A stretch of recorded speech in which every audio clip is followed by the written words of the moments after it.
असा गोड तुकोबरायांचा अभंग आहे. थोडं कीर्तन लक्ष देऊन ऐका. कीर्तन लक्ष देऊन ऐकलं तर तुम्हाला समजेल बरं का. महाराजांचा अभंग आहे संतपर प्रकरणातील आहे. अर्थात महाराज अभंगातून वर्णन संतांचं करणार आहे. सरळ सरळ भावार्थ सांगतो म्हणजे तुमच्या लक्षात येईल.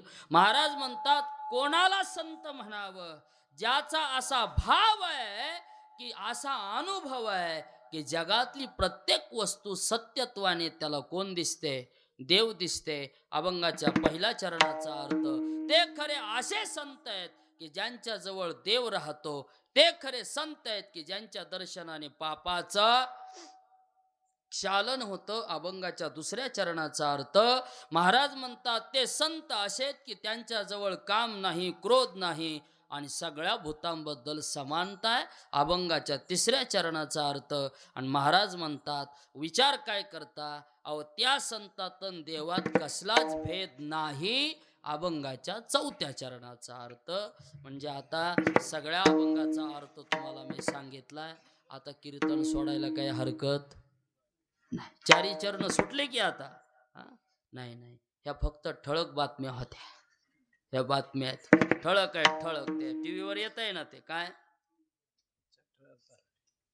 इंग्लिशमध्ये त्याला हेडलाईन्स म्हणतात आणि मराठीत ठळक बातम्या. तशा ह्या अभंगाच्या ठळक ठळक अर्थ होते. आता म्हणजे ही सरळ तुम्हाला का सांगितलं तर खाली बसलेल्या माणसाच्या लक्षात येतंय कीर्तन कोण्या धोरणानं चालणार आहे. आणि लोक हुशार आहेत. महाराज महाराज धोरणात आहे का नाही हे बी बसलेल्या लोकायला चांगलं कळायलंय आता बरं का. महाराजाचं धोरण कुणीकडं होतं हे लोकायला चांगलं कळायलंय. लोक सुद्धा धोरणात असले पाहिजेत ऐकणारे, तेव्हा त्यांना कळतंय. आणि म्हणून काही ऐकत जाऊ नका. ज्या महाराजांनी अभंग निवडलाय त्या अभंगाचं चिंतन आपल्याला ऐकायचंय. महाराज अभंगातून संतांचा परिचय करून देतात. का हो महाराज, संत कसे आहेत हे तुम्हाला सांगावंच लागतं का. महाराज म्हणले संत कधीही आपला परिचय आपणहून करून देत नसतात, कधीच नाही. मोठी माणसं कधीही आपला परिचय जगाला देत नसतात. लोकांनाच त्यांना ओळखता आलं पाहिजे.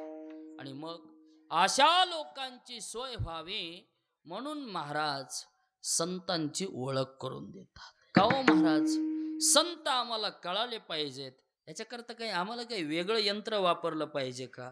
म्हणजे तुम्ही कसे ओळखणार, जशी माणसं दिसतात तशीच संत दिसतात. माणसांना हात आहेत, संतांना हात आहेत. माणसांना पाय आहेत, संतांना पाय आहेत. माणसांना केस आहेत, संतांना केस आहेत. माणसं अन्न खातेत, संत अन्न खातेत. मग ओळखायचे कसे, ओळखण्याचे काही लक्षण असते. शास्त्रामध्ये महाराजांनी दृष्टांत दिला. म्हणले समुद्राच्या किनाऱ्यावरती काही पक्षी असतात पांढऱ्या रंगाचे. कसल्या रंगाचे, पांढऱ्या. त्यांना तुम्ही काय म्हणता, हा बगळे. बगळे. आणि ते बगळे असं साधू आणि ध्यान लावून बसतात बरं का सुभाष. काय करून बसतात, ध्यान लावून बसतात. आता दृष्टांत पुढं आपल्याला पाहायचा आहे. बगळे साधू आणि काय लावून बसतात, ध्यान लावून बसतात. आणि जसं राजहंस पांढरा दिसतो तसेच बगळे सुद्धा कसले दिसतात, पांढरेच दिसतात. असे पांढरेच. महाराज राजहंस 100 बगळे होते तसे 99च होते, पण बघणाऱ्याला किती दिसू लागले, 100 दिसू लागले. का तर राजहंसाचा सुद्धा कलर कसलाय, पांढरा. आणि बगळ्याचा बी पांढराच कि हो. आणि बघा असलंच झालंय, बगळे कुठं बी शिरायलेत. आता काही काही बगळे आमच्यात बी शिरलेत. आणि ते तप करायल्याचं सोंग घेतात. कशाचं सोंग घेतात, तप करायल्याचं सोंग घेते. डोळे मिटून बसतात. भोरप्याने सोंग पालटले वरी, हा भोरप्याने सोंग पालटले वरी, धोतराने सोंग पालटला वरी. बक ध्यान धरी मज्जा देते, बक ध्यान धरी मज्जा देते. बक ध्यान धरी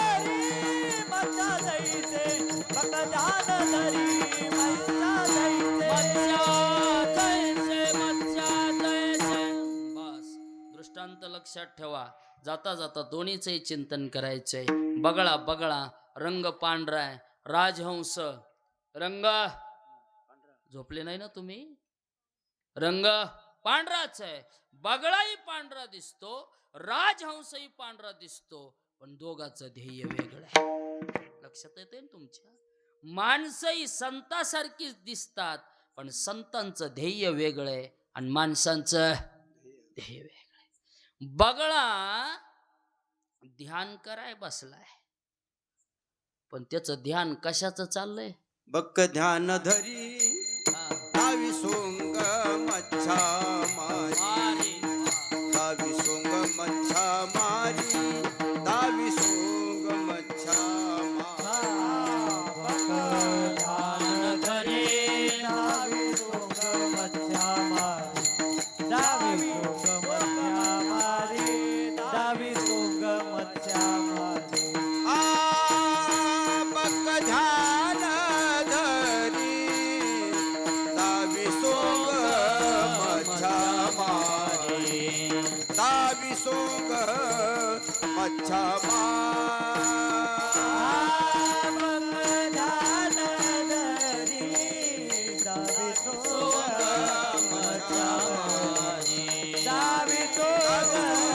मच्छा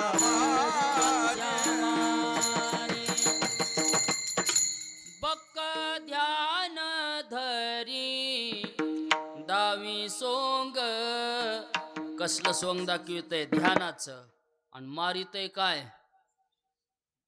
काय मारितय? अहो मासे मारायचं ध्यान आहे त्याच. आणि वरून तर दिसायलाय साधू. हे त्या बगड्याचं नाही सांगायला तुम्हाला. असे बरेच बगळे झाले तर लोक आमच्या माथ्यावर हाणले ते बगळे.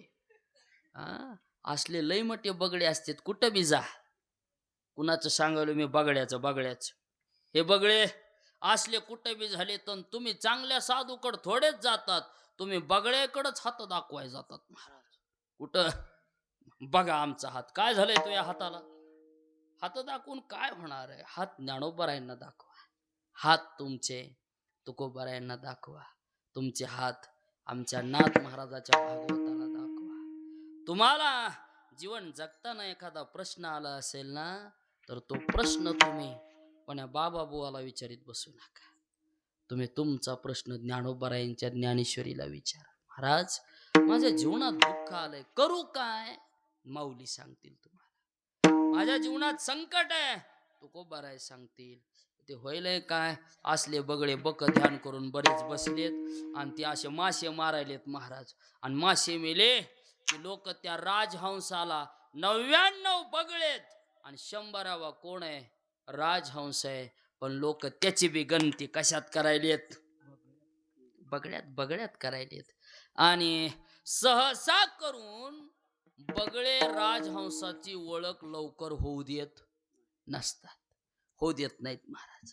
संख्या लय मोठी झाली ना त्यांची, राजहंस एकटा झाला. पण दृष्टांत जवळजवळ दोन्हीचे सारखेत. महाराज म्हणले ऐका, संत हे राजहंसासारखे आहेत आणि सामान्य माणसं हे बगळ्यासारखे. मग ओळखायचे कसे? म्हणले ऐका, शेतकरी संघटनेचा मोर्चा निघाला आणि मोर्चामध्ये आंदोलन तयार झालं. उद्यापासून दुधाचा भाव वाढत नाही तोपर्यंत कोणीही डेअरीला दूध घालायचं नाही. मग तर या मोर्चात चालल्यावर तसं कसं असतंय. आणि मग मोर्चा माजल गावून निघालेले क्यांड महाराज जशाला तसे महागारी निघाले. आणि तळ्याच्या भोवताली कोण होते? विसरले नाही ना तुम्ही? बगळे. बगळे मेन मोक्यालाच बसलेले असतात महाराज. ते बगळे काय येडे असतात का कुठेही बसाय? असे मोक्याला बगळे बसलेले. लोक म्हणले दूध तर विकायचं नाही डेअरीला, मग असं करू ना काय, दूध टाकून देण्यापेक्षा ह्या तलावाच्या कडीला जे बगळे बसलेत ह्या बगळ्याला काय करू? पाजू. पण राजहंस हुशार होता. म्हणला आता गड्या आपली ओळख करून द्यायची टाइम आता आली. सगळ्या बगळ्याला एका एका क्यांडात महाराज बगळ्याने तोंड घातली. आणि नादच असते बगळ्याला, नाही तिथं तोंड घालायचं. कोणाला? बगळ्याला.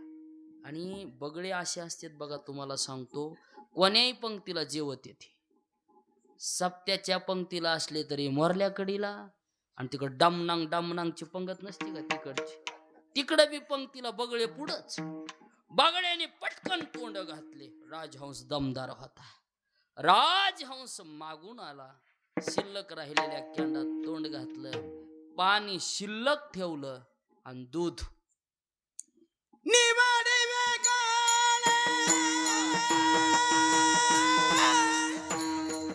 निवडी वेगाने क्षीर आणि पाणी राजहंस दोन्ही वेगळाले राजहंस